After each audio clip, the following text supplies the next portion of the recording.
akan ke Pak Didi terlebih dahulu. Pak Didi, ini kan PPKM level 3 Nataru dibatalkan. Apakah ini juga akan berdampak pada kebijakan libur akhir tahun, Pak? Saya kira terkait dengan kebijakan kita untuk libur akhir semester yang kebetulan pada akhir tahun, kita sudah mengeluarkan surat edaran.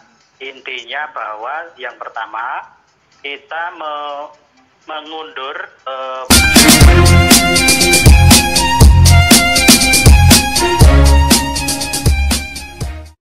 pendidikan, kita undur pada tanggal 3 Januari. Nah, kemudian agenda yang di tanggal 24 sampai tanggal 31 itu kita berikan kepada sekolah-sekolah untuk mengadakan kegiatan yang pertama, pengayaan bagi siswa yang mungkin sudah menyelesaikan ketuntasan sesuai target pembelajaran, kemudian remedi bagi beberapa siswa mungkin yang masih dianggap kurang oleh masing-masing guru itu yang pertama.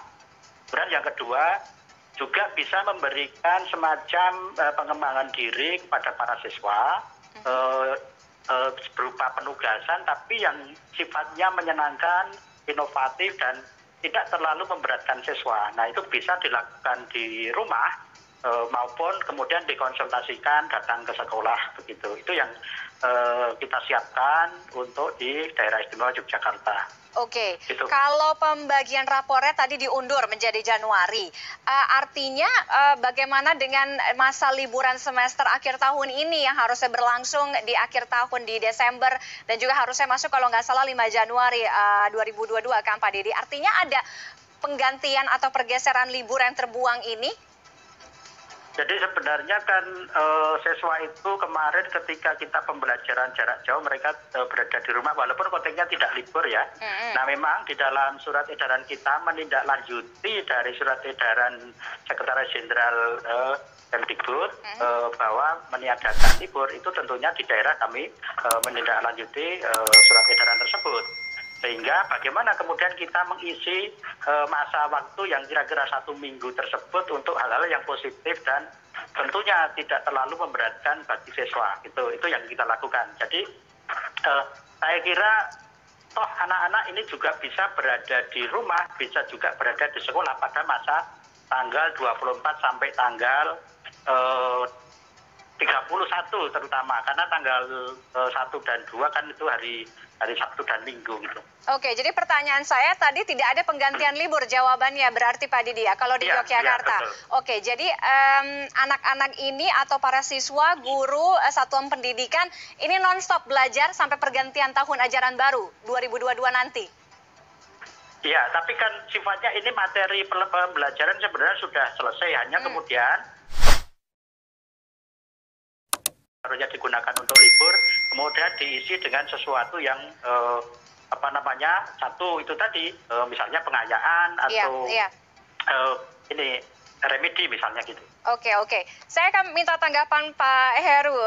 Pak Heru, jadi bagaimana tidak ada libur, tidak ada penggantian, non-stop semua satuan pendidikan sampai tahun ajaran tahun depan nih, tahun baru tahun depan? Baik, selamat malam Pak Didi dari selamat malam juga. Apa yang disampaikan oleh Pak Didi tentu saja itu semuanya adalah merujuk pada peran Jenderal Kemendikbud dan itu pun menginduk pada instruk Kemendagri yang dikeluarkan pada 20 November yang lalu. Sementara apa yang disampaikan oleh beliau tadi untuk Jogja tidak ada penggantian libur, tetapi untuk daerah lain ada yang menggantikan libur seperti jaringan kami FSGI yang ada di Nusa Tenggara Barat, Provinsi NTB di sana. Mereka itu melaksanakan pembelajaran untuk semester yang akan datang sudah dimulai pada tanggal 21 Desember sampai tanggal 7. Selanjutnya tanggal 10 Januari sampai 22 itu memasuki libur, jadi pergantian. libur sebagai pengganti akhir semester. Nah, ini berarti kan ada pergeseran karena melihat ya Dinas Pendidikan yang ada di Nusa Tenggara Barat sana itu melihat bahwa siswa ada kebutuhan untuk libur, kelihatannya seperti itu. Untuk di Bengkulu seperti tadi yang ada di Jogja, sementara di DKI Jakarta hampir sama, surat edaran yang dikeluarkan hampir sama dengan di Jogja. Memang seperti apa yang tadi Bapak Didi sampaikan, itu kan secara teknis.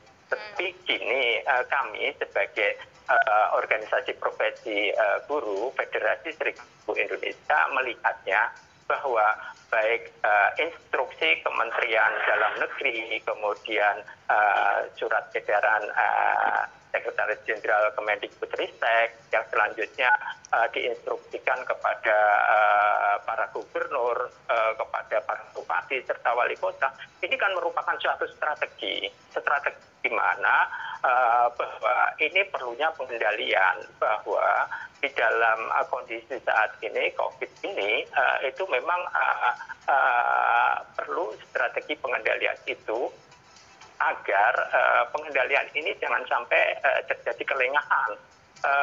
Waktu yang lalu, beberapa bulan yang lalu ketika di Mei, selanjutnya diikuti dengan Juni, akhirnya di bulan Juni itu terjadi satu ledakan kasus yang luar biasa karena ada kelengahan. Nah, di sini ketika tidak ada strategi pengendalian seperti ini yang akan terjadi ketika berkerumun, saat berkerumun itu pengendaliannya susah. Bagaimana memikirkan saat orang-orang berkerumun di kendaraan, apakah bisa menjaga jarak aman 2 meter? Sulit sekali. Nah, begitu juga ketika di tempat keramaian atau di tempat wisata atau di tempat mal dan lain sebagainya, apabila itu terjadi keramaian seperti itu, apakah mampu menjaga jarak antara minimal 2 meter? Nah, jadi ini strategi, kembali saya sampaikan, bahwa strategi pemerintah di dalam hal ini untuk meniadakan libur atau juga yang menunda seperti itu adalah bagian dari pengendalian agar pandemi ini nantinya tidak membahayakan masyarakat. Karena dunia pendidikan jangan sampai lengah, maksudnya seperti itu. Kelengahan itu bisa membahayakan dan biayanya terlalu mahal. Artinya ada sisi positif dan Anda cukup setuju dengan adanya kebijakan ini kan untuk preventif supaya tidak ada lonjakan kasus, tidak ada klaster-klaster di sekolah nanti ketika tahun atau semester baru nanti tiba ya, begitu ya Pak Heru ya. Betul. Saya akan kembali ke Pak Didi. Pak Didi, tadi Pak Heru sampaikan kalau menurut laporan dari FSGI tidak semua daerah memberlakukan hal yang sama seperti di Yogyakarta. Kalau di Yogyakarta artinya tidak ada penggantian, tapi kalau tadi di NTB, betul ya Pak Heru, di NTB itu ada penggantian.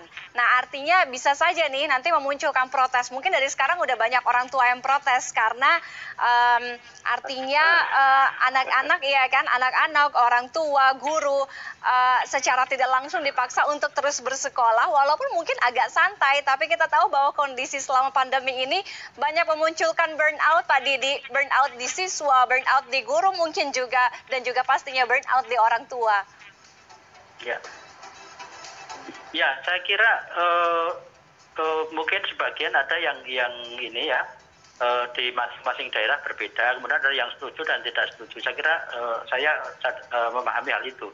Tapi gini, kita saya kira menyadari bersama bahwa selama PJJ kemarin, kebetulan di Jogja itu masuknya tatap muka juga pada akhir-akhir ya, kita baru secara serentak itu di bulan Oktober sudah di pertengahan gitu.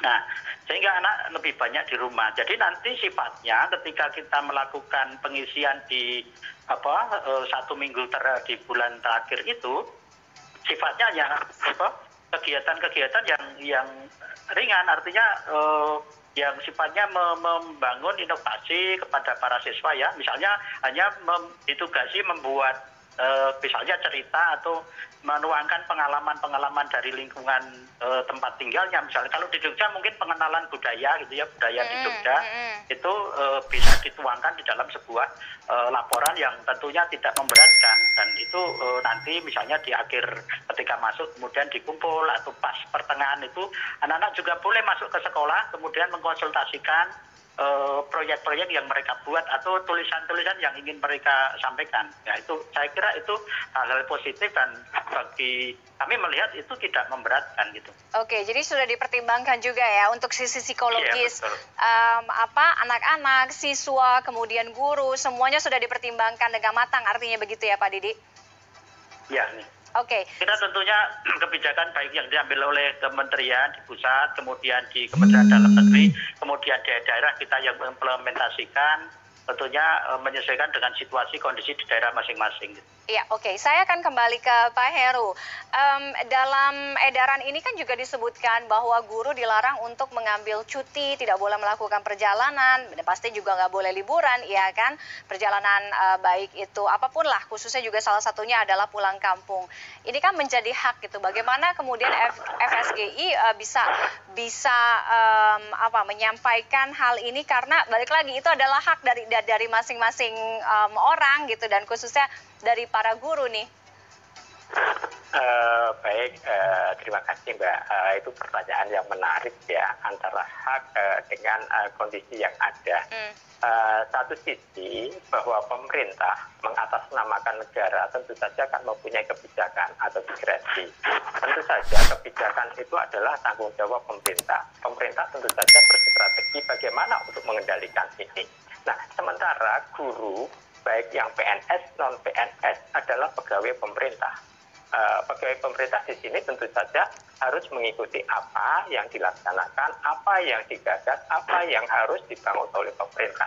Jadi dalam hal ini guru mengikuti apa yang harus menjadi kebijakan pemerintah, karena sebagai kepanjangan. Nah, bicara mengenai hak guru untuk memperoleh libur, tentu saja kita sebagai warga negara, kita sebagai abdi bangsa tentu harus mendahulukan kepentingan umum. Nah, mendahulukan kepentingan umum untuk tidak bepergian saat Natal dan Tahun Baru seperti ini adalah satu kebijakan yang mempunyai dasar hukumnya jelas. Tentu saja Federasi Serikat Guru Indonesia mengajak kepada rekan-rekan guru yang ada di Indonesia harus menyadari hal ini. Ini adalah menyelamatkan bangsa, ini adalah membangun kepentingan bangsa, ini membangun kesadaran untuk kita semua, untuk menyelamatkan dan memberikan perlindungan kepada kita semua, baik untuk peserta didik maupun para pendidik itu sendiri, gitu loh, Mbak. Oke, semoga kebijakan terkait dengan